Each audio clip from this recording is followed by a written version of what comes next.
الذي ليس لصفته حد محدود ولا نعت موجود ولا وقت معدود ولا أجل ممدود فطر الخلائق بقدرته ونشر الرياح برحمته الصلاة والسلام على الرسول المسدد المصطفى الأمجد المحمود الأحمد سيدنا ومولانا ومولى الكونين جد الحسن والحسين علي والقاسم محمد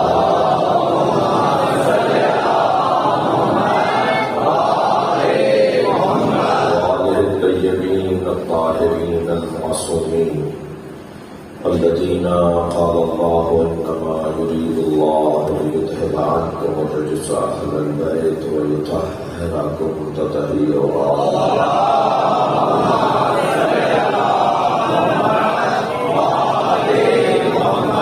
ولعنة الله عليهم أجمعين من يوم عداوتهم إلى قيام يوم الدين. أما بعد، قال الحكيم في القرآن الكريم: بسم الله الرحمن الرحيم.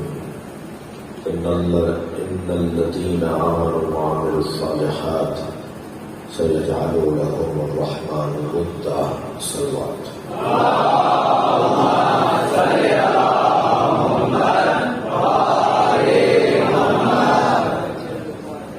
سورہ مبارک رات کی آیت کریمہ ہے. اللہ اپنے اس کلام میں صاحبان ایمان اور صاحبان کردار کو عظمت عطا کر رہا ہے.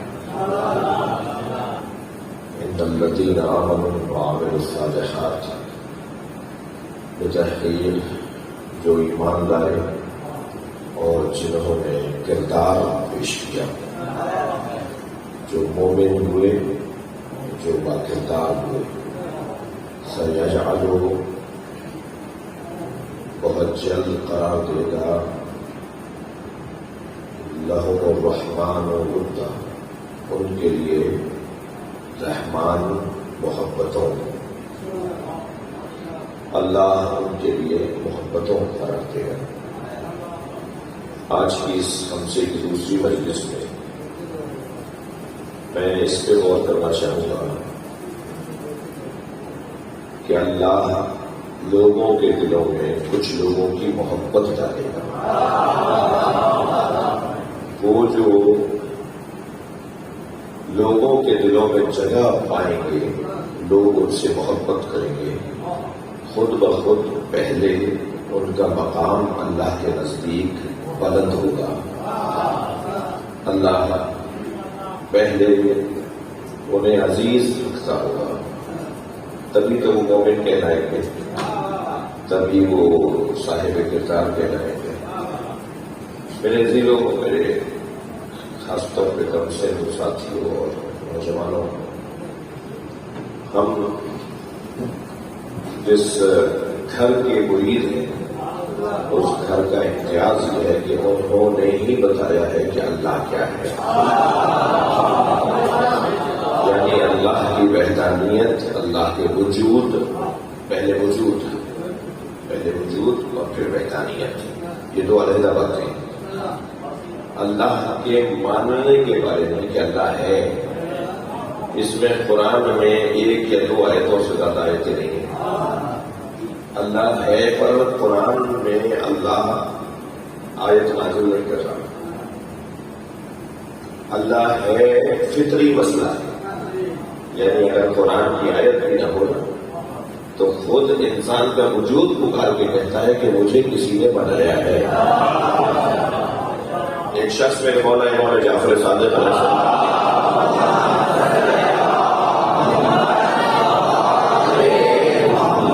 آ کر کہتا ہے کہ مولا اے فرزند رسول بتائیے اللہ ہے. حضرت سے اللہ ہے پر سوال کر رہا ہے. اللہ وحدہ لا شریک ہے، یہ ایک علیحدہ بات ہے. اللہ ہے یہ علیحدہ بات ہے. عقیدہ وجود پروردگار علیحدہ موضوع ہے، عقیدہ توحید علیحدہ موضوع ہے. سارا زور ہمارے اوپر جو رکھا ہے، ساری توجہ جو ہم پر رکھی ہے وہ توحید پر رکھی ہے. اللہ ہے پر ہم سے بات نہیں کر رہا. یہ اتنا زیادہ روشن بات ہے کہ اس پہ دلیل کی ضرورت ہی نہیں. کہنے لگا کہ اللہ ہے. حضرت نے فرمایا تم ہو. تو حضرت سے سوال کر رہا ہے کہ اللہ ہے. حضرت نے فرمایا تم ہو. حضرت نے فرمایا ہاں میں. وہ کہنے لگا ہاں میں ہوں. حضرت نے فرمایا تم ہمیشہ سے تھے یا بعد میں ہوئے؟ دیکھیے توحید سمجھانا، وجود الہی سمجھانے کا انداز کہتا ہے اللہ ہے. حضرت نے فرمایا تم ہو. کہنے لگا ہاں ہوں. حضرت نے فرمایا ہمیشہ سے ہو یا بعد میں ہوئے؟ کہنے لگا بعد میں ہوا. حضرت نے فرمایا تمہیں جس نے وجود دیا وہ ہمیشہ سے تھا یا بعد میں ہوا؟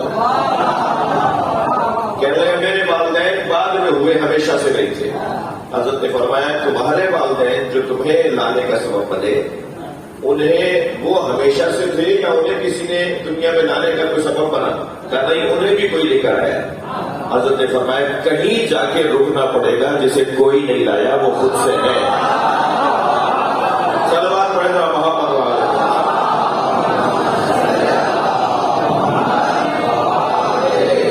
یہ بحث ہی تمام نہیں ہوگی.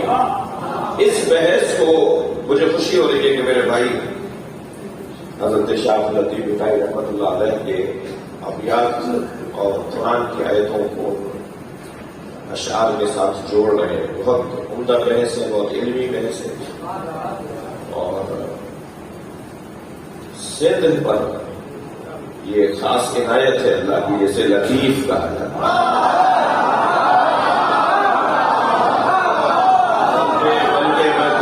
بلکہ میں کہوں کہ اللہ کی سندھ پر ایک لطیف عنایت ہے جسے شاہ لطیف کہا جاتا ہے. صلوات پڑھیں محمد والے.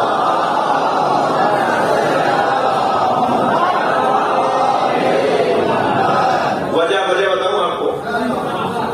اگر میرا اپنا تجزیہ ہے، میں جو کچھ جتنا جانتا ہوں میرا اپنا تجزیہ ہے کہ اگر سندھ کی سرزمین پر شاہ لطیف نہ ہوتے ہیں، کچھ دیر کے لیے فرض کر دیجیے اگر شاہ لطیف اس سرزمین پر نہ ہوتے تو سندھ بھی وہاں بھی ہوتا.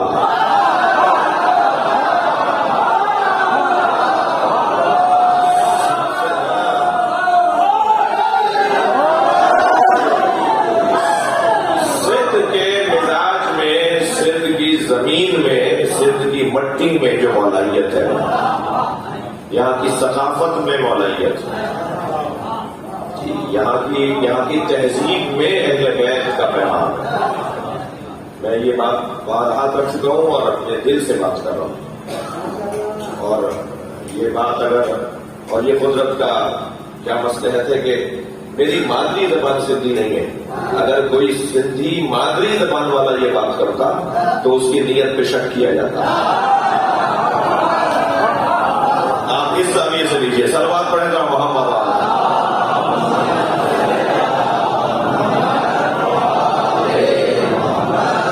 توجہ کر لیا آپ نے. بہت بڑا احسان ہے اور اس موضوع پہ کام ہونا چاہیے جتنا حضرت شاہ عبداللطیف شاہی رحمۃ اللہ علیہ پر کام ہوگا، کیونکہ قربان جائے حضرت لال شہباز قلندر. اگر قلندر فارسی زبان شاعر، مجھے نہیں معلوم، بھائی بتائیں گے کہ کوئی سندھی میں اپنا کلام ہے؟ فارسی ہوتا ہے.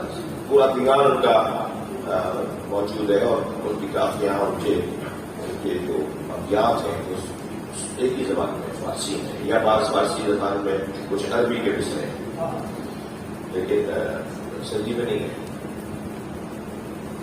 اور لیکن یہ تو بہت بڑا احسان ہے. کلام جو ہے نا، یہ جو زبان ہے زبان، یہ اگر زبان وحی الہی سے دھلی بھی ہو،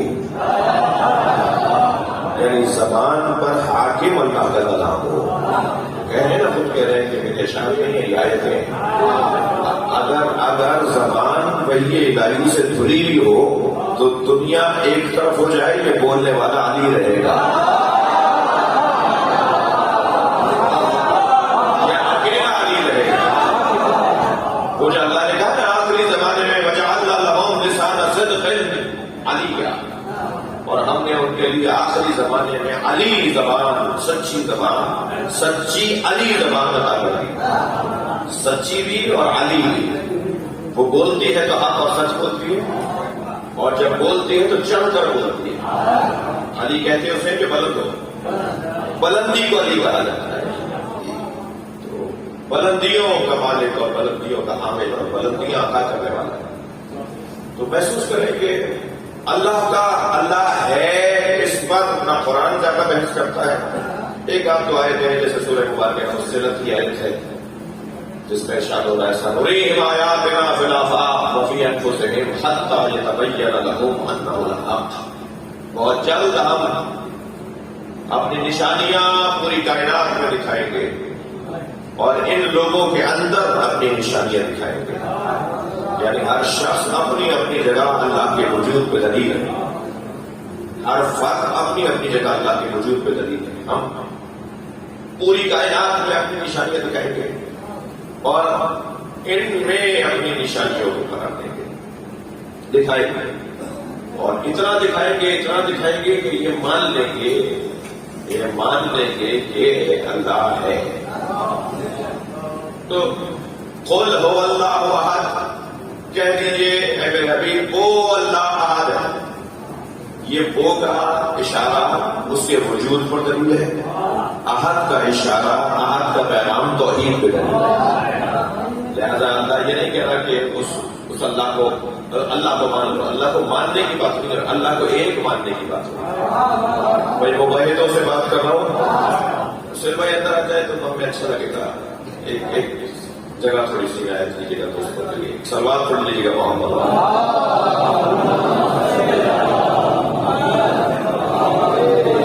اس سے بہتر اور بلند سلوات ہوگی.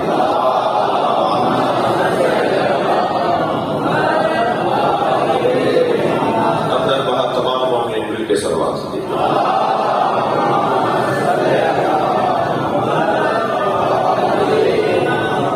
توجہ میرے ساتھ سے، بات تھوڑی سی آگے بڑھے. اسی آیت کو آپ لے لیجیے، هو اللہ احد، وہ اللہ احد ہے. تو وہ اللہ اس کا مطلب ہے وہ کا اشارہ تو وہاں کیا جاتا ہے جہاں پہلے سے ذہن میں تصور ہو، کچھ پتا ہو. وہ اللہ احد ہے، یعنی جن سے کہا جا رہا ہے وہ اللہ کو جانتے ہیں، مگر جس اللہ کو جانتے ہیں اسے واحد ماننا ہے، ایک ماننا ہے. ہمیں کب بتایا تھا وہ اللہ پھر کیا پتا وہ اللہ. یہاں کیا کہہ رہا ہے کہ وہ اللہ، وہ کیا مطلب؟ اس کا مطلب ہے کہ تم اپنے اندر طرح جھانک کر دیکھو، تمہیں اللہ کا وجود ہے، تمہارے اندر سے آواز آئے گی، اسے بتانے کی ضرورت نہیں ہے. وجود پروردگار پر قرآن مجید نے دلائل نہیں دی، زیادہ بحث نہیں کی ہے. میں نے جیسے کہا کہ ایک آپ کو آیتوں سے زیادہ آیتیں نہیں ہیں. بات آئیے تو یہ کہ وہ وحدہ لا شریک ہے، وہ توحید رکھتا ہے، وحدت رکھتا ہے، ایک ہے، تنہا ہے، یکتا ہے. آپ بہت سے ترجمے کیے، اس کے علاوہ کوئی نہیں ہے، وہی ہے بس اور کوئی نہیں ہے. تو یہ سب توحید کے اوپر. وہ جو صاحبان ایمان ہیں اور صاحبان کردار ہیں، ان کی محبت لوگوں کے دلوں میں اللہ ڈالے گا. ان کا پہلے اللہ کے نزدیک مقام بلند ہونا چاہیے. تو پہلے مرحلے میں مومن کو اللہ سے محبت کرنی ہوگی، پھر اللہ محبت کا اظہار کرے گا. پہلے اسے مان لو پھر وہ تمہیں مانے گا. دیکھیے، ایک میں اپنے آپ سے تھوڑا سا گلا کروں، اور گلا کسی حد تک بنتا ہے اور کسی حد تک نہیں بھی بنتا. ہم کیونکہ ایک بہت مشکل کام لے کے چل رہے ہیں بڑے صغیر میں، بلکہ پوری دنیا میں، ہم اللہ کے اس دین کے مربع، سچائی اور ناشر اور پھیلانے والے ہیں، اسے لیے چل رہے ہیں، اس کو سنبھالے ہوئے ہیں کہ جو صحیح اور سالم دروازہ طرف آ رہے ہیں. یعنی نبی علی مولا جناب زہرا یہ سالم اللہ کا دین ہے نا، وہ ان کے پاس. جی دوسری جگہ پر جو ان سے ہٹ کر دین سمجھتے ہیں لیتے ہیں، ان کے پاس انتہائی ملاوٹ والا، ثانوی حیثیت والا جی، اور دوسرا آپشن وہ والی کیفیت ہے، یعنی صالح ترین اگر کوئی نظام ہے تو اہل بیت والا۔ اور یہ میں نہیں بلکہ ائمہ اہل بیت نے اس بارہا کہا ہے کہ ہم سے جب دین لوگے تو ایسا ہے جیسے میٹھا پانی پی رہے ہیں۔ ہاں یہ جملے ہیں۔ اور اگر ہم سے ہٹ کر تم دین لوگے تو پھر ایسا ہے جیسے کڑوا اور کھاری پانی پی رہے ہیں۔ اور پھر خود فرماتے ہیں کہ کیا کوئی عقل مند، کوئی عاقل ہے کہ جو میٹھا اور کڑوا دو پانی رکھے ہوں اور وہ میٹھا پانی چھوڑ دے؟ مگر لوگوں نے دنیا کی خاطر میٹھا پانی چھوڑ دیا، دنیا کی خاطر لوگوں نے میٹھا پانی چھوڑ دیا۔ تو ہم کیا کر رہے ہیں اس وقت؟ مجلس کر رہے ہیں، محفل کر رہے ہیں، مبارکہ بنا رہے ہیں، علم لگا رہے ہیں، جلسہ سجا رہے ہیں، یہ سارے کام کسی اور مطلب کے لیے، معاف کیجیے گا، یہ ذریعے ہے کہیں اور جانے کا۔ سلوات پڑھنے پر محمد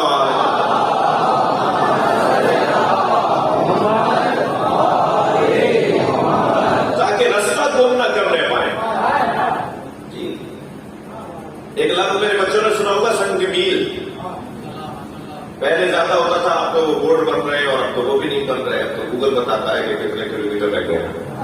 پہلے روڈوں کے کنارے پر ہر 2-3 کلومیٹر کے بعد ایک پتھر لگا ہوا ہوتا تھا، تو عرب فارسی میں سنگ کہتے ہیں پتھر کو، اور اس پر میل لکھا ہوتا تھا۔ اب کلومیٹر لکھا جاتا تھا، پہلے اس میں میل لکھا ہوتا تھا، تو اس کی کہتے ہیں سنگ میل، یعنی وہ سنگ، وہ پتھر جس پہ میل لکھا ہوا ہے۔ جی یہ جتنی بھی چیزیں ہیں نا ہمارے پاس، جن کو ہم چومتے ہیں، جنہیں سجاتے ہیں، جن پہ خرچہ کرتے ہیں، یہ سب سنگ میل ہے اہل بیت تک پہنچاتے ہیں۔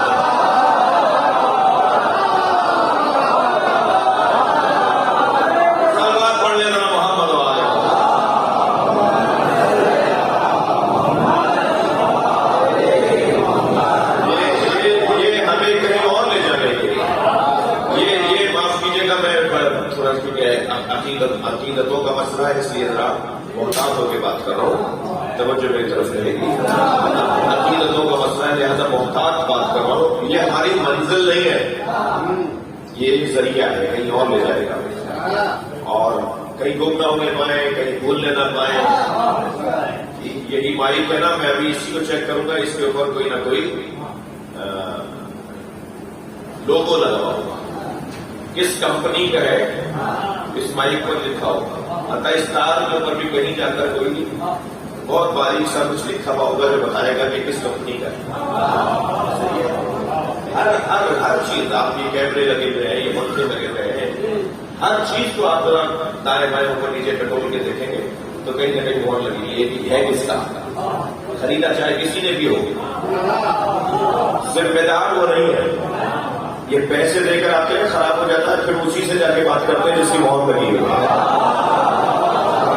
کیونکہ یہ اسے پیسے دے کے خریدا ضرور ہے، مگر اس کا آنر جو ہے، اس کا ذمہ دار جو ہے، اس کا اس معنی میں کہ جواب دہ جسے کہتے ہیں، جواب دہ جو ہے وہ کمپنی ہے کہ جس کمپنی نے اس کو بنایا ہے۔ ہم ان چیزوں سے جڑ کر، اس علم سے، اس قاضی سے، ذوالجلالہ سے، اس ماتم سے، کالے کپڑوں سے جڑ کر ایک مہر لگاتے ہیں کہ ہم ہیں یہ، ہم کسی اور کے ہیں، ہمارا اختیار کہیں اور ہے، کوئی اور ہمارا ذمہ دار ہے۔ وہ جس منزل تک ہمیں لے جانے کے لیے سارے ہم اچھا انسان ہیں، نشانیوں اور علامتوں اور اشاروں کی بنیاد پر زندہ رہتا ہے، علامتیں اسے زندہ رکھتی ہیں، نشانیاں اسے زندہ رکھتی ہیں۔ خود یہ جو بسم اللہ الرحمن الرحیم کے لیے کہا ہے، خبردار کوئی کلام حتیٰ ایک حرف بھی نہ لکھو مگر پہلے بسم اللہ دلا دو، کوئی لفظ بھی نہ بولو مگر پہلے بسم اللہ بولو۔ یہ بسم اللہ بول کر ہم گویا اعلان کر رہے ہوتے ہیں کہ ہم کس کمپنی کے ہیں، ہماری کمپنی کون سی ہے، ہمارا ذمہ دار کون ہے۔ تو یہ جو نشانیاں علامتیں، انہیں محفوظ رکھنے کی ضرورت ہے۔ بعض لوگ کہتے رہیں گے، ظاہر ہے آپ کا بھی کوئی پڑھا لکھا، آپ کا بھی کوئی بڑا ہے، عالم ہیں، مفتیان دین ہیں، مجتہدین ہیں، فقہاء ہیں جو قرآن اور حدیث کو جانتے ہیں، وہ ان کا کام ہے دلائل دینا. لوگ آپ لوگ کے رہیں گے یہ کیوں کرتے ہو، لوگ کیوں کرتے ہو، ایسا کیوں کرتے ہو، ویسا کیوں کرتے ہو، لیکن یہ سب چیزیں کہیں جانے کا نہیں. اصل بات جو ہے کہ ہمیں اس دروازے سے جوڑا گیا ہے تاکہ ہم منزلوں کو طے کریں. کسی کی منزل یہیں پر رک جائے گی کہ وہ زلزلہ سجاتا ہے، کوئی اس سے آگے بڑھے گا اسے چھوڑے گا نہیں. اچھا یہ ذہن میں رہے کہ اگر کوئی معرفت میں شاہ لطیف بن جائے تو وہ معرفت کی پہلی منزلوں کو چھوڑ دے، یہ کہہ کے کہ میری منزل تو میٹرک کی آ گئی ہے، میری منزل تو مثال کے طور پہ گریجویشن کی آ گئی ہے. تو نہیں عزیزان گرامی، کوئی اگر پی ایچ ڈی ڈاکٹر بھی ہو جائے نا تو پہلی کلاس کی تعلیم کو اسے ساتھ رکھنا پڑتا ہے. پہلی کلاس کی تعلیم چھوڑ نہیں سکتا. بھائی یہ ڈاکٹر ہو گیا ہے، مجھے الف ب نہیں چاہیے، کیسے نہیں چاہیے، اس کے بغیر تو تم آگے بڑھ ہی نہیں سکتے.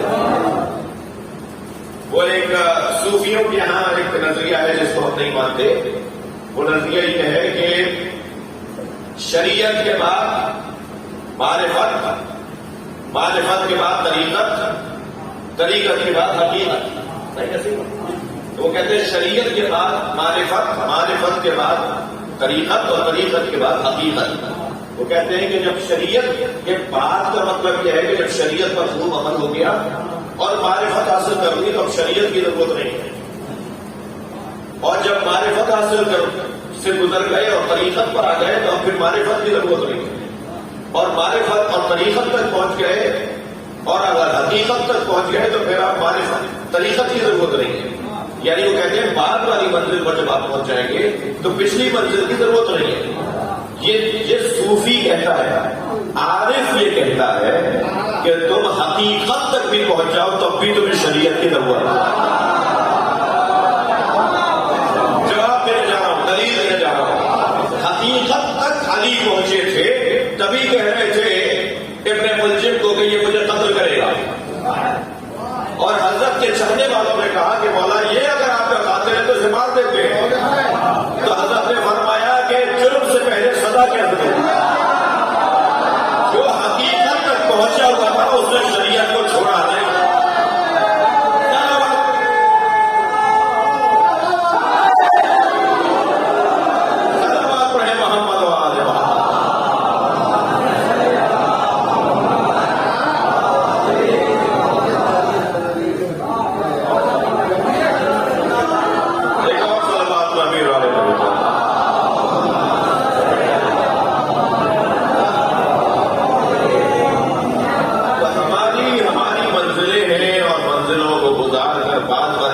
کو لینے کے بعد پہلی والی منزل کو ترک نہیں کرنا، اسے ساتھ ساتھ لے کے چلنا ہے، اسے ساتھ ساتھ لے کے چلنا ہے. اور یہ بھی طے ہے کہ ہر شخص جب بھی بات کرتا ہے تو سامنے والے کی عقل کے مطابق بات اسے کرنا چاہیے. ہر شخص کو یہ کرنا چاہیے، لیکن یہ تشخیص دینا ہر ایک کی بس کی بات نہیں، یہ کام ہر ایک نہیں کر سکتا. میں پلٹ رہا ہوں اپنے مضمون کی طرف. اللہ محبت ڈالے گا لوگوں کے دلوں میں، مومنوں اور پاکیزاروں کی. تو پہلے وہ اللہ سے محبت کرتے ہو تو پہلی منزل ہماری، بلکہ میں ترتیب میں پہلی کہہ رہا ہوں مگر عرفان میں آخری منزل، عرفانیات میں آخری منزل. البتہ یہاں بھی مجھے پتا ہے کہ میں مائک پر بات کر رہا ہوں اور ویڈیو بن رہی ہے، بعد میں مجھے کہیں نہ کہیں روکا جائے گا اور وہ روکنے والا ہاتھ رکھتا ہوگا کہ مجھ سے سوال کرے گا کہ اللہ کی معرفت پہلی منزل ہے یا آخری منزل ہے. اگر آپ پہلی منزل کر رہے ہیں، اگر آپ پہلی منزل کر رہے ہیں تو بعد والی کیا ہے، اور اگر آپ بعد والی کہہ رہے ہیں اور یعنی آخری کہہ رہے ہیں تو پہلی والی کیا ہے. بھائی آپ کی توجہات مجھے مجبور کریں گے. اللہ کی معرفت، اگر اللہ کی معرفت پہلی منزل ہے تو بعد والی کیا ہے.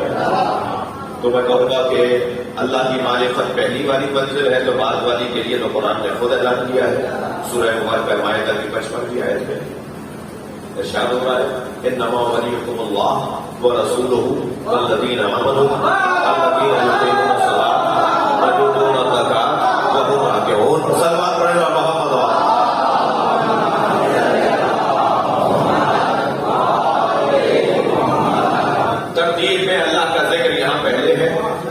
پھر رسول اللہ کا ذکر ہے، پھر اس کا جو ایمان لایا، جس نے نماز قائم کی، جس نے حالت رکوع میں زکات دی.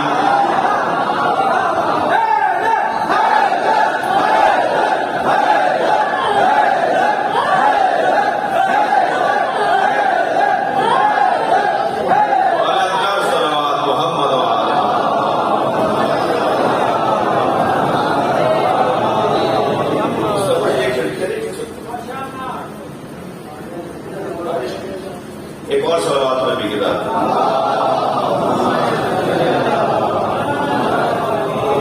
ایک اور بہتر صلوات پڑھی.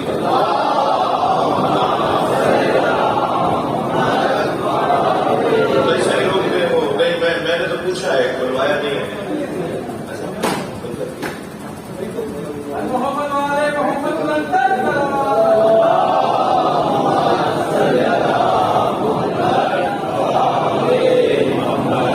ایک اور صلوات.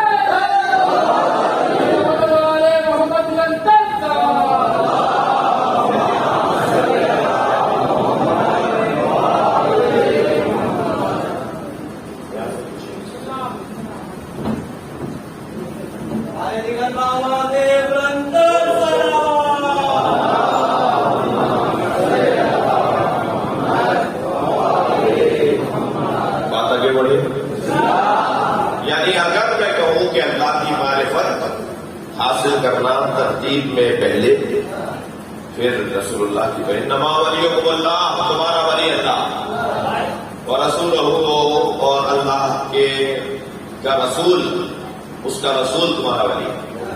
والذین آمنوا، اور وہ جو ایمان لائے، الذین یقیمون الصلاۃ ومما رزقناہم ویقیمون الصلاۃ ویؤتون الزکاۃ وهم راکعون، وہ کہ جنہوں نے نماز قائم کی، ایمان لائے، نماز قائم کی اور حالت رکوع میں زکات دی. یہی میرا دل کہہ رہا ہے ایک جملہ کہو. ایک ساتھ کہنے لگے لا الہ، تو ایک جملہ کہتے ہیں، لا الہ الا اللہ ایک جملہ، محمد رسول اللہ ایک جملہ. جب بات علی کی آتی ہے تو آپ تین جملے بولتے ہیں. ولی اللہ، وصی رسول اللہ، وخلیفۃہ بلا فاصلہ.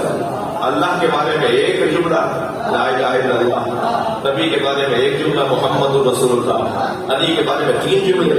تو آپ پڑھا نہیں دیتے ہیں کہ بس تو آپ کلمے میں پڑھاتے ہیں بات، اور پھر کلمہ بھی پڑھا کر اس میں بھی 3 جملے اور اللہ اور رسول کے ایک جملہ. تو جواب کیا دیں گے؟ جواب یہ دیں گے کہ خود اللہ نے آیا ولایت میں جب علی کی بات آئی تو 3 جملے بولے.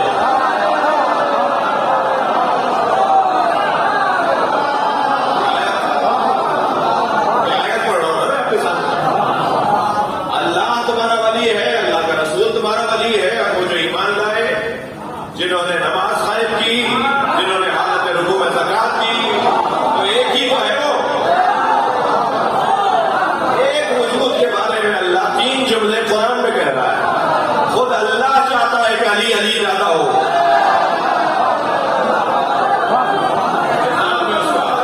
خود چاہتا ہے کہ علی کا ذکر ہو. ترتیب میں توجہ، ترتیب میں اللہ کی معرفت پہلے، پھر رسول اللہ کی، پھر مولا جی کی، اور یہ ترتیب ہے. یا میں کہہ رہا تھا کہ نہیں، پہلے ہمیں وہ بتائیں کہ جو جانتے ہیں. جی، ہمیں رسول اللہ کا پتہ وہ بتائیں جو رسول اللہ کو جانتے ہیں. ہم کس سے رسول اللہ سمجھیں؟ جو 2 سال تک سرکار کے ساتھ رہے، جو 4 سال تک سرکار کے ساتھ رہے، جو 6 سال تک رسول کے ساتھ رہے، جو فتح مکہ سے پہلے ساتھ رہے، جو فتح مکہ کے بعد ساتھ رہے، جو آخری 2 سالوں میں نبی کے ساتھ رہے. یا ہمیں نبی اس سے لینا چاہیے جو نبی کی گود میں آیا ہو اور اس وقت تک نبی کو چھوڑ کر نہ گیا ہو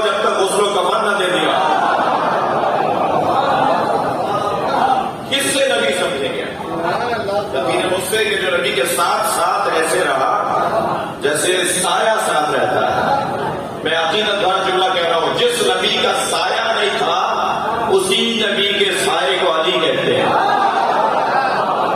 صلوات پڑھیں محمد و آل محمد.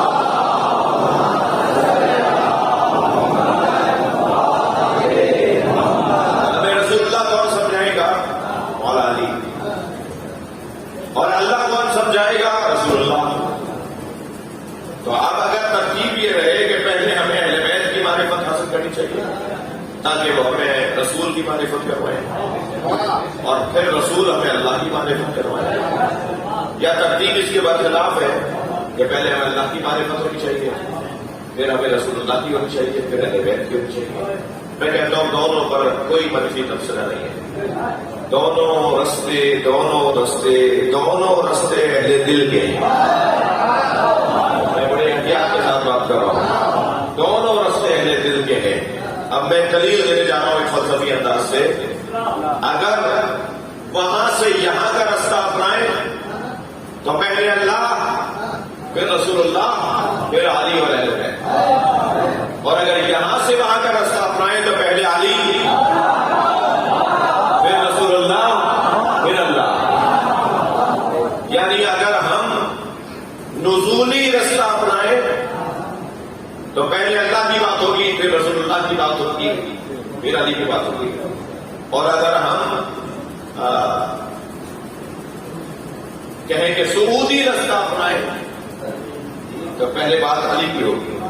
اور اس پہ کوئی الجھ نہیں کی اور کوئی لڑ نہیں کی اور کوئی غلط فہمی کی ضرورت نہیں کی، اس لیے کہ سرکار نے بہت روشن انداز سے اعلان کر دیا ما عرف اللہ الا انا وعلی. اللہ کو کوئی جانتا ہی نہیں ہے سوائے میرے اور علی. اللہ کی معرفت ہی کوئی حاصل نہیں کر سکتا الا انا وعلی. کیا میں جانتا ہوں اللہ کو؟ کیا علی جانتا ہے؟ فرمایا ما عرفنی الا اللہ وعلی. اور مجھ محمد کو کوئی نہیں جان سکتا سوائے اللہ کے اور علی. وما اللہ اکبر ما عرف علی. اور علی کو کوئی جان ہی نہیں سکتا الا اللہ وانا. یا اللہ علی کو جانتا ہے یا میں مصطفیٰ علی کو جانتا ہوں. اب ہم یہاں اللہ سے سرکار نبی سے اور مولا علی سے ایک سوال کریں کہ جب آپ نے یہ کہہ دیا کہ اللہ کو سوائے میرے اور علی کے نہیں جانتا کوئی، اور مجھے سوائے اللہ کے اور علی کے کوئی نہیں جانتا، اور علی کو سوائے اللہ کے اور میرے کوئی نہیں جانتا، تو اس کا مطلب یہ ہے کہ جب آپ ہی تو جانتے ہیں اللہ کو تو ہم کیا کوشش کریں؟ ہم کیا سمجھیں؟ ہم کیسے سمجھیں؟ ہم کیوں سمجھیں؟ جب رسول اللہ کو سوائے اللہ کے اور علی کا کوئی نہیں جانتا تو ہم رسول اللہ کے بارے میں نعتیں کیوں پڑھیں، محفلیں کیوں کریں، میلاد کیوں منائیں؟ جب علی کو اللہ اور نبی کے علاوہ کوئی نہیں جانتا تو پھر ہم محفل کیوں کریں؟ وہ رجب کی محفل ہو یا علی کے بچوں کا محرم ہو، ہم یہ سارا اہتمام کیوں کریں؟ تو جواب یہ آئے گا کہ یہ تم سے کس نے کہا ہے؟ تمہیں اگر اللہ سمجھنا ہے تو یا نبی سے سمجھو یا علی سے. تمہیں اگر نبی کو سمجھنا ہے تو یا قرآن پڑھو یا علی کی نہج البلاغہ پڑھو. اور اگر تمہیں علی کو سمجھنا ہے تو یا قرآن پڑھو یا سرکار مصطفیٰ کا فرمان پڑھو. صلوات پڑھیں محمد و آل محمد. یعنی ہمیں رستہ بتایا ہے اللہ نے کہ اگر نبی کی معرفت تو قرآن اور علی کو پڑھو، اور جب تم چاہتے ہو کہ اللہ کی معرفت حاصل کرو تو میرے نبی کو دیکھو کہ میرا نبی کیا کہہ رہا ہے اور میرا علی کیا کہہ رہا ہے. تو جو اللہ نبی بتائیں گے، جو اللہ علی بتائیں گے، کوئی اور بتا ہی نہیں سکتا. جانتے ہی نہیں ہے، جانتے ہی نہیں ہے. اللہ اکبر. کیا من دل علی ذات ہی بے ذاتے، اے وہ جو خود اپنی ذات پر دلیل ہے. یہ جملہ علی مولا کے نام پہ بول نہیں سکتا. ہم اگر اللہ کو سمجھنا چاہتے ہیں تو ہم دلیلوں سے سمجھتے ہیں. سورج، چاند، نظام شمسی، نظام کائنات، نظم جہان، پورے جہان کے اندر، پوری دنیا کے اندر جو نظم و ضبط ہے یہ اللہ کے وجود پہ دلیل ہے. یعنی ہم چاند اور سورج سے اللہ سمجھتے ہیں، مگر چاند اور سورج بننے سے پہلے اللہ ہے. جب میں لفظ اور بہتر کروں، جو چاند اور سورج سے پہلے بنے وہ چاند اور سورج سے اللہ کیسے سمجھے گا؟ میں اور آپ تو چاند سورج کے بعد بنے ہیں، تو چاند ہمیں سمجھا رہا ہے کہ اللہ ہے، سورج ہمیں سمجھا رہا ہے کہ اللہ ہے، نظام شمسی اور یہ نظم کائنات بتا رہا ہے کہ اللہ ہے، لیکن جو ان ساری چیزوں سے پہلے بنے ہو، ممکن ہے کوئی کیسا نہیں کہاں سے بات رہا کہ ان سے پہلے کیسے بنے؟ تو قرآن مجید کے اندر ایک روشن آیت ہے، جب اللہ نے حضرت آدم کو خلق کیا تو سب کو کہا کہ آدم کو سجدہ کرو، سب نے سجدہ کیا الا ابلیس، شیطان نے سجدہ نہیں کیا۔ تو اللہ نے شیطان سے کیا کہا؟ شیطان سے کہا یا ابلیس ما منعک ان تسجد لما خلقت بیدی، اے ابلیس تجھے اسے سجدہ کرنے سے کس نے روکا تھا جسے میں نے اپنی دونوں ہاتھوں سے بنایا ہے؟ استکبرت ام کنت من العالین، متکبر ہو گیا تھا یا عالین میں سے تھا؟ کچھ عالین تھے، کچھ بلند مقام لوگ تھے، کچھ تھے جو آدم سے پہلے تھے، بلکہ میں دل کر رہا ہے آپ کی ولایت کی سماعتیں، ولایی سماعتیں دیکھ کر میرے مولا امام علی رضا علیہ السلام فرماتے ہیں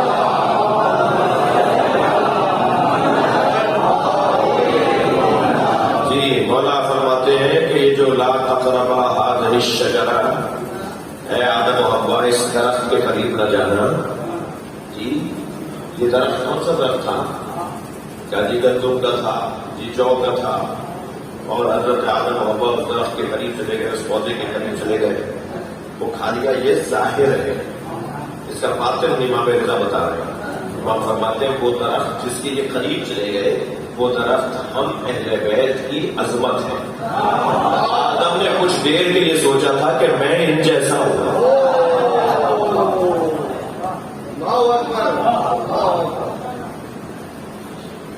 اپنے آپ کو ان جیسا نہیں کہنا۔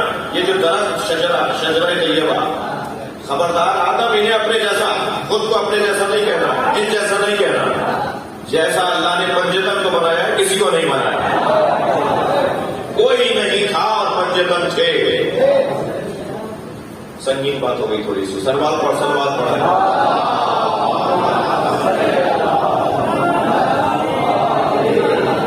اس سے بہتر اور بلند سلوات پڑھا۔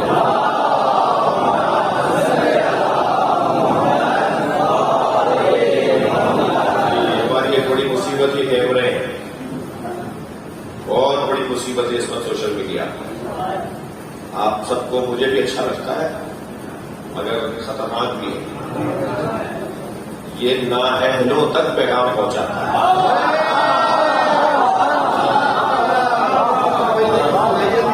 آدھی بات سننے والوں تک پہنچاتا ہے، بلکہ کبھی کبھی تو یہ خود آدھی بات کرتے ہیں تو پوری آگے پیچھے سے کاٹ کے لا تقربوا الصلاۃ، وانتم سکارا کاٹ کے جب نشے کی حالت میں ہو تو نماز نہ پڑھو، وانتم سکارا کاٹ کے آگے والا حصہ نماز کے قریب بھی نہ جاؤ۔ قرآن کہہ رہا ہے نماز نہیں پڑھو، قرآن میں آئے تھے کہ نماز نہیں پڑھو، قریب بھی نہیں پڑھنا تو دور کی بات، قریب بھی نہیں جاؤ، لیکن آگے والا حصہ کاٹ دیا۔ تو یہی حال ہمارے ساتھ ہو رہا ہے۔ آدھی کر دیتے ہیں، اچھا وہ چھوٹا کلپ جتنا بنتا ہے اتنا وائرل کر رہا ہے۔ وائرل کا کیا مطلب ہے؟ یہ پیسہ لگا دیتا ہے۔ اب یہ ذاتی مفاد کی خاطر قوم کا مفاد نقصان ہے، بات آتی جاتی ہے نا، اس لیے مجھے اس بات کا بھی خیال کرنا ہے۔ اور پھر مجھے تو آپ کو پتا ہے کہ کچھ لوگ ڈھونڈ رہے ہوتے ہیں کہ آج یہ ہے کہاں، آج آنے والا تو کل حیدرآباد اور پرسوں جو ہے وہ بھاولپور۔ بھائی میں تو آسمانوں میں جانا چاہتا ہوں، مگر اہل بیت کے دشمنوں کو زمین میں گاڑ کے جاؤں گا۔ انشاءاللہ سلوات پڑھیں محمد و آل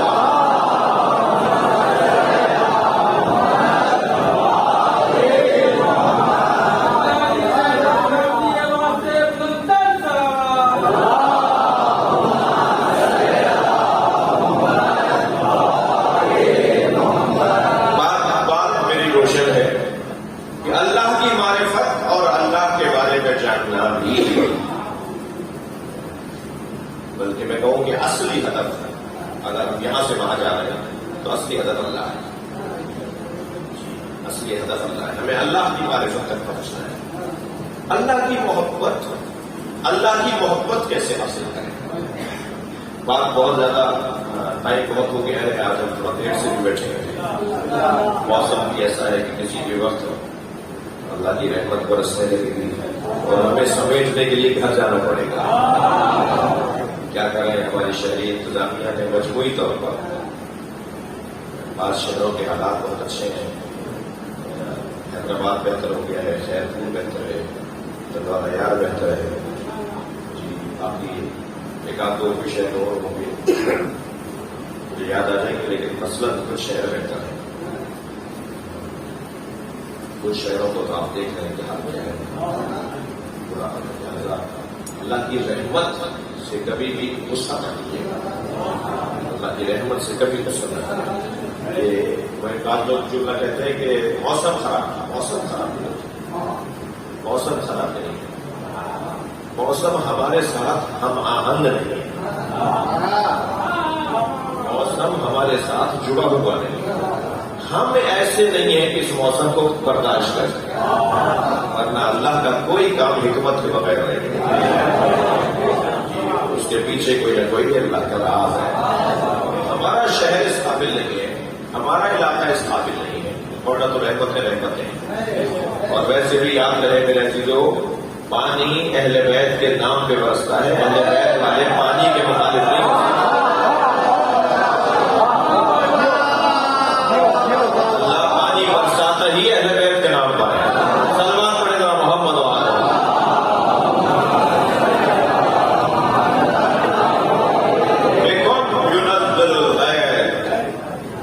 یہ جملہ ہے زیادت جامعہ کا امام علی نقی کا جملہ ہے، میرے مولا کا فرمان ہے، فرماتے ہیں یا اللہ اے اہل بیت آپ کی وجہ سے پانی برستا ہے، یہ رحمتیں اس کی طرف سے، اللہ کی محبت۔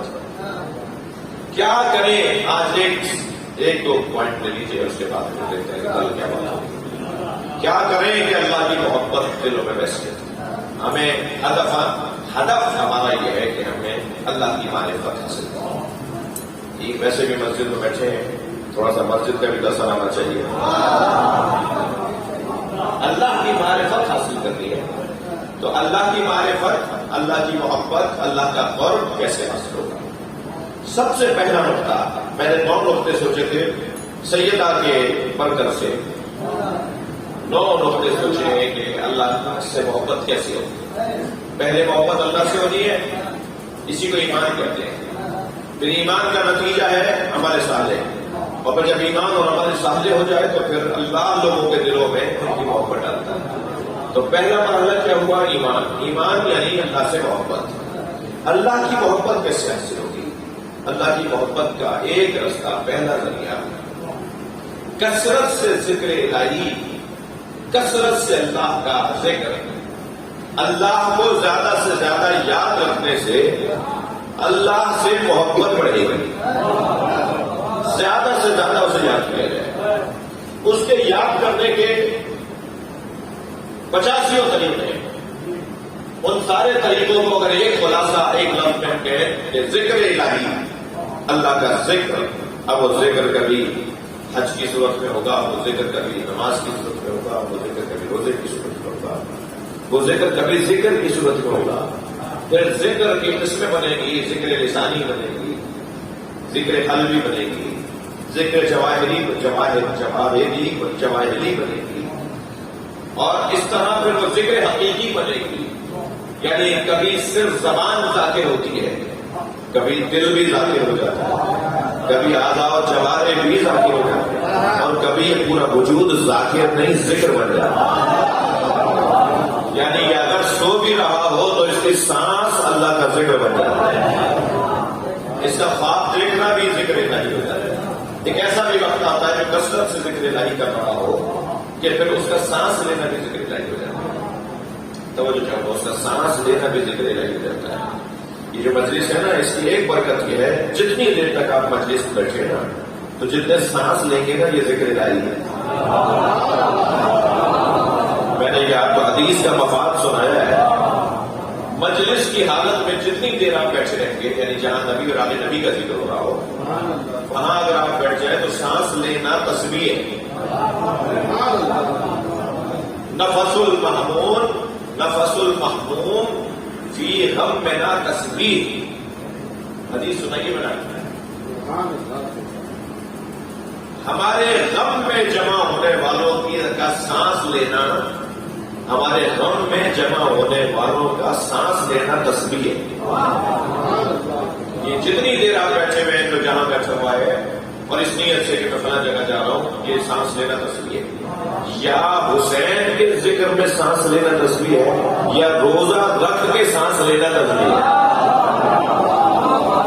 اللہ نے روزے کے لیے بھی معصوم نے یہی فرمایا، جیسے مجلس کے لیے فرمایا ایسے روزوں کے لیے بھی فرمایا. جب روزہ دار روزہ رکھ لیتا ہے تو پھر روزے کی حالت میں جب وہ سانس لیتا ہے تو یہ سانس لینا تسبیح ہے. سبحان اللہ. اس وقت بھی ایک حالت ذکر میں تو ذکر کا بھی زبان سے ذکر لسانی سبحان اللہ بھی آپ بار بار سبحان اللہ کہہ رہے ہیں، آپ بار بار ہمارا کرنے لگا رہے ہیں. یہ ذکر الہی ہے زبان والا. اللہ اکبر، الحمدللہ، بسم اللہ، یہ الفاظ زبان سے بتاؤ. یہ ذکر لسانی ہے. یہ جو ہم نماز پڑھ رہے ہوتے ہیں یہ زبان کا ذکر بھی ہے، اعضاء و جوارح کا ذکر بھی ہے. نبی ایسا میں صلو کما رأیتمونی اصلی، نماز ایسے پڑھو جیسے میں پڑھا. مخصوص ارکان کا مجموعہ نماز ہے. ہر اپنی پسند کے ارکان بنانے سے نماز نہیں ہوگی. جیسے نبی نے پڑھ کے دکھائی ایسے پڑھ کر دکھاؤ کہ یہ ہے نماز. توجہ، کل بات آگے بڑھے گی. صلو کما رأیتمونی اصلی، نماز ایسے پڑھو جیسے مجھے پڑھتے ہوئے دیکھ رہے ہو. تو امت نے کیسے پڑھتے ہوئے دیکھا نبی کو؟ نبی کو امت نے پڑھتے دیکھا کہ حسین نبی کی پشت پہ ہے. نبی کا سجدہ طویل ہوتا جاتا، یعنی اللہ کی عبادت ہے مگر حسین کے جذبے کے ساتھ، حسین کے خیال کے ساتھ، حسین کے تصور کے ساتھ. ہاں، یہ بھی کسی کا کیا کروں گا تو ایسے ماحول میں رہتا ہوں، یہ بھی کسی کو بدنظمی کا شکار ہو جائے گا. لوگ بھائی یہاں بھی شرک کر گئے تو نہیں سارے مشرک. جی، اللہ کی نماز کے ساتھ حسین کو جوڑ دیا. تو اگر یہ بات سمجھ میں نہیں آ رہی تو میں ایک اور نماز دکھا دیتا ہوں جو مہنگی ترین 2 رکعت نماز ہے جو مکے میں پڑھی جاتی ہے. جب حاجی مکہ جاتا ہے تو 2 رکعت نماز طواف خانہ کعبہ کی مقام ابراہیم پر ہوتا ہے، اور ایسے کھڑا ہونا ہے اس کو واجب ہے کہ مقام ابراہیم اس کے اور اللہ کے گھر کے درمیان میں ہو. ایسی جگہ کے کھڑا ہو کہ مقام ابراہیم بیچ میں آ جائے، پھر اس کے بعد خانہ کعبہ نظر آ رہا اور پھر وہ اس طرف کھڑے ہو کر کے اس کے اور خانہ کعبہ کے درمیان میں مقام ابراہیم ہے. اور نیت کیا کرنی ہے؟ 2 رکعت نماز پڑھتا ہوں مقام ابراہیم پر، نماز طواف واجب قربت اللہ یا قربت اللہ. شروع سے اللہ اکبر سے لے کر اور سلام کرنے تک مسلسل 2 رکعت کے اندر نیت لگنی چاہیے کہ مقام ابراہیم پہ نماز پڑھو. یعنی نماز اللہ کی ہے، تصور ابراہیم کا ہے. یعنی حضرت ابراہیم کے تصور سے تو اتنی مہنگی نماز نہ صرف جائز ہے، واجب ہے. یہ نہیں کہ وہاں پڑھ لو یا وہاں پڑھ لو، وہاں بھی پڑھ لو گے تو ٹھیک ہو جائے گا. نہیں، وہی پڑھنی ہے. یہ نہیں ہوگا کوئی باب عمرہ پہ جا کے پڑھائے، باب فہد پہ جا کے پڑھائے، باب مثال کے طور پہ بنی ہاشم پہ جا کے پڑھنا جائے. اسے پڑھنا وہاں ہے جہاں مقام ابراہیم ہے. نیت کرے گا میں 2 رکعت نماز مقام ابراہیم پر پڑھتا ہوں قربت اللہ، کہیں اور نہیں پڑھ سکتا. تو اگر ہزاروں سال پہلے والے آنے والے حضرت ابراہیم کی یاد میں اللہ کی نماز ہو سکتی ہے، حسین کی سجدہ کھا کے شفا رکھ کر نماز کو حسن کیسے نہیں ملے گا؟ صلوات پڑھیں محمد و آل محمد.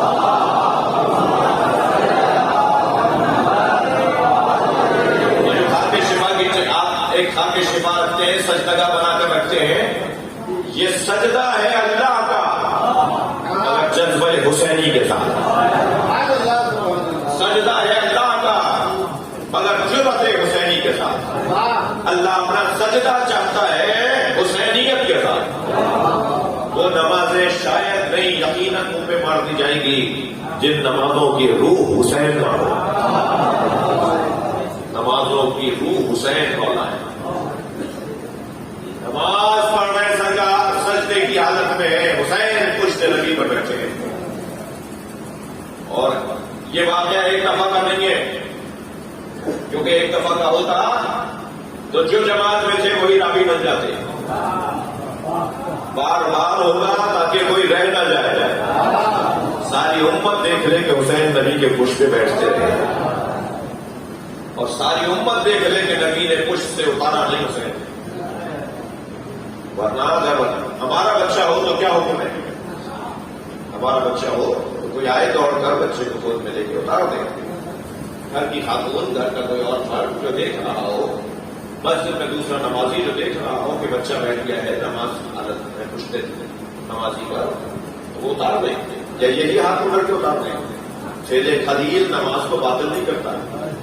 نماز کی حالت میں مثال کے طور پہ موبائل رکھ گیا تو جیب میں سے نکال کر اسے آف کر کے دوبارہ سے رکھ دینا، اس سے نماز باطل نہیں ہوگی، یہ فعل خلیل ہے۔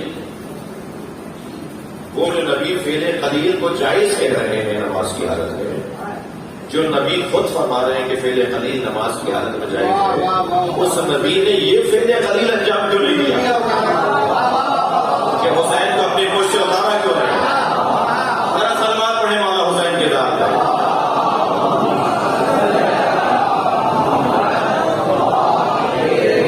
نہیں اتارا، نماز لمبی کرتے رہے، سجدہ طول دیتے رہے سجدے کو، مگر حسین نے اپنے پشت سے نہیں اتارا۔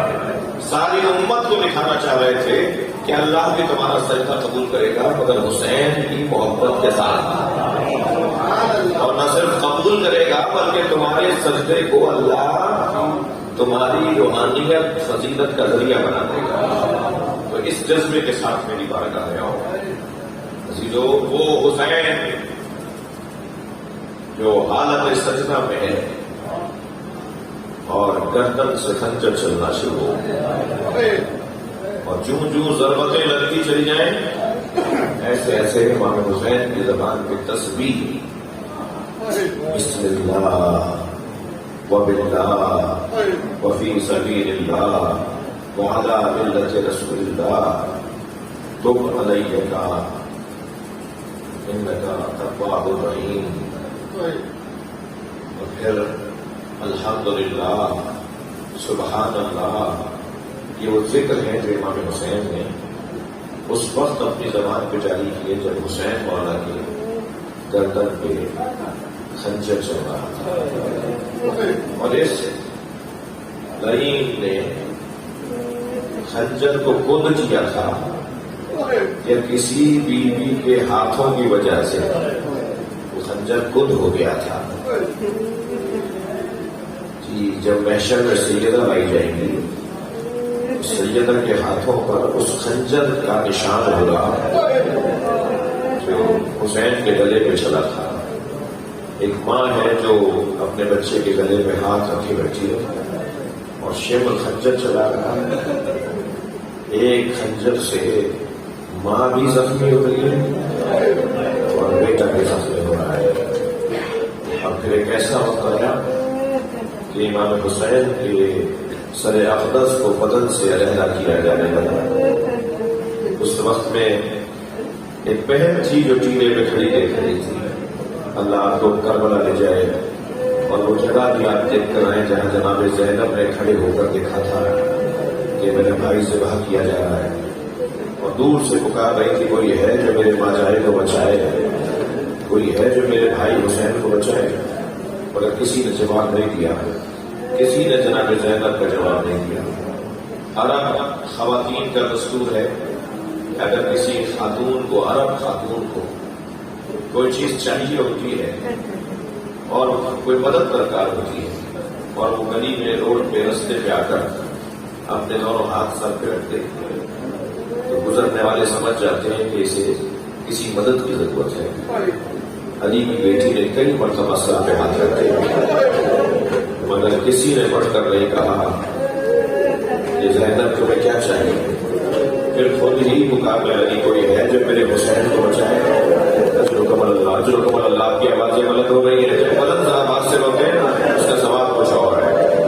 وہ مرحلہ بڑا سخت تھا جب امام حسین کا گلو قدس کاٹا گیا اور زینب دیکھتی رہ گئی، اور پھر آواز دی مصر صاحب نے خبردار کوئی زلجھنا کو تیر نہ مارے، میں نے بچپن میں نبی کو اس پہ بیٹھے دیکھا ہے، اسے پکڑ کر لاؤ، میں تبرک کے طور پہ اپنے پاس رکھوں گا۔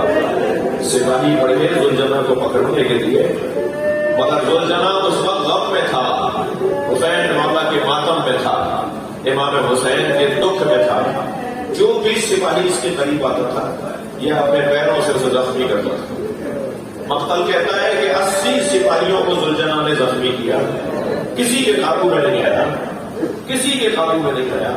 تو پھر پسر ساتھ کی آواز آئی کہ چھوڑ دو اسے، دیکھو یہ کرتا کیا ہے۔